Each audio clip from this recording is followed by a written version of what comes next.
Our last podcast question of the day is from Arthur Nicholson, and I already answered this in the app, so I'm curious to hear what you guys say, and then I'll chime in afterwards. But he says, "Hi, I'm wondering what would be better, a chest mount or helmet mount for a GoPro, as I'm looking to start a YouTube channel." So I'd be curious what your guys' opinions are, and then I can give you what I answered with. So we used a chin mount for years. Now we use the chin mount primarily with a GoPro, and the GoPro kind of had a bit of a limited scope of like, it was just the best angle, I think, for the GoPro, probably. Anytime I put a GoPro on my chest, it was aimed straight down to the seat. You couldn't see. Now we run a chest mount with the Insta360 because it has more of a field of view, 360-degree field of view. And it's, I think, a cooler perspective, actually, because now you get more of the handle, you get more of like the chassis of the bike, but you can still see out. It just gives a little bit more of a perspective of what you're looking at. It makes it look cooler, I think. Now, I will say I have never edited Insta360 footage. I think it's a different process to edit the footage on the back end. So I don't know if that's more confusing or not, but yeah, that would be my advice. What did you tell him, Ethan? Basically the same thing. So if you're going with a static action camera, a GoPro, a DJI, or even, for instance, the Insta360 Ace Pro 2, which is the best action camera if you're looking for that right now, chin mount.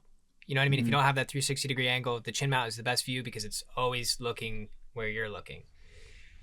AJ was also correct with using the 360 camera on the chest mount because you can do exactly that. You can edit the frame, and if you wanted to, you could have it pointing straight up at your face, straight out, straight to the left, straight to the right. You have 100% creativity to do whatever you want with it.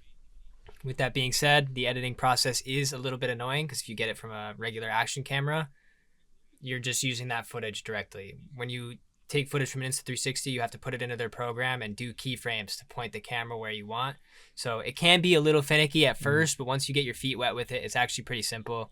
And Insta360's app is great. You can download it right on your phone, download the footage right to your phone, and actually edit it all in the phone, and then put it right out to your social media. So as annoying as it may be, it actually is a pretty seamless process to get it from camera to your phone to social media if you're going that route. So it really, at the end of the day, would boil down to what you want to do. But if you're looking to get into content, I would say a 360-degree angle would probably be your best bet because then you're covering all your bases. You can get the vertical, but you could also get the horizontal for long form. So you actually were spot on with your answer.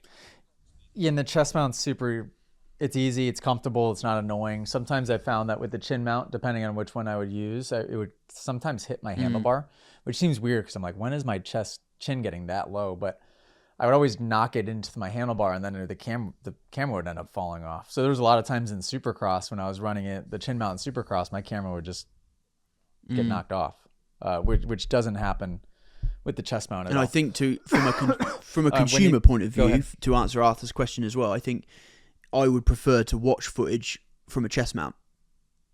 That's just personal preference. So I think it just gets that Insta360, that broader view. I think it just works better from a consumer's point of view.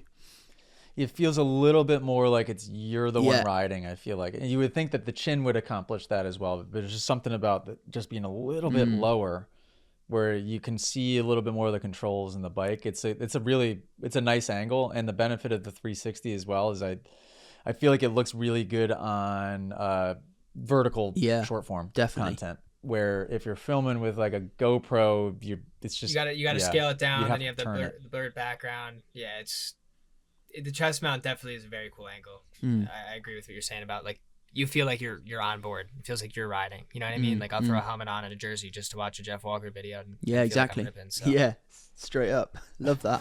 If you guys enjoyed that podcast clip, you can listen to full episodes on Apple Music and Spotify. And make sure, if you haven't already, join our community inside of the Moto Academy app. Go to themotoacademy.com today. I'll see you guys inside the community.